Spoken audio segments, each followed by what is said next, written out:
We put together a small, socially distant watch party last night and brought three people together who had never met each other prior to last night to watch Biden's acceptance speech. All of them live here in Miami-Dade County. All of them have Cuban heritage. All of them say that right now they are leaning towards and plan to vote for former Vice President Joe Biden and Senator Kamala Harris in November, but only one of the three identifies as a Democrat. If Joe Biden is going to do well in this state, if he wants to win Florida, he needs people like these three who we spoke to, young voters, independent voters, disaffected Republicans. The question is, though, are these three anomalies within the Cuban American community, or are there more like them? And if there are more like them, is there enough thinking along their lines to possibly move the needle in the direction for Joe Biden among a group that is typically thought of as a Republican voting bloc? The people we spoke to said there are a lot more Cuban Americans thinking like they do than many people assume. Listen here. There's such a tendency to think of Cuban Americans as a bit of a Republican voting bloc. Is there something happening here generationally where we're seeing younger people maybe move a little bit more to the left? If we get 4 more years of Trump, good luck.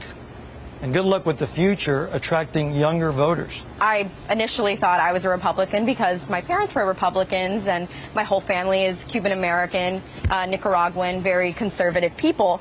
But my first exposure to the Republican Party was in the 2016 election. And I said, oh my gosh, what is this? One of the things that, that Joe Biden said during his speech that resonated with me was, what defines America as possibility. The main reason that the three of us are sitting here right now is because our family at some point left a situation where there was no possibility. You can't have possibilities if all you're getting is a show. There has to be substance there. Is Joe Biden that substance? We'll find out. There is no question Republicans and Donald Trump still have strong support here among the Cuban American community. In 2016, Cuban voters in Florida were twice as likely to vote for Donald Trump compared to non-Cuban Latinos. Chuck? Hello, YouTubers. If you're watching this, it means you've checked out our channel, so thank you. Now do me a favor, subscribe by clicking on that button down there.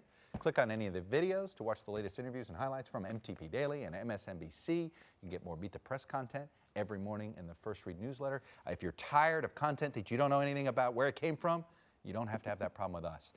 NBC News, MSNBC, MTP, and the Meet the Press mindset right here for you on YouTube. Subscribe now.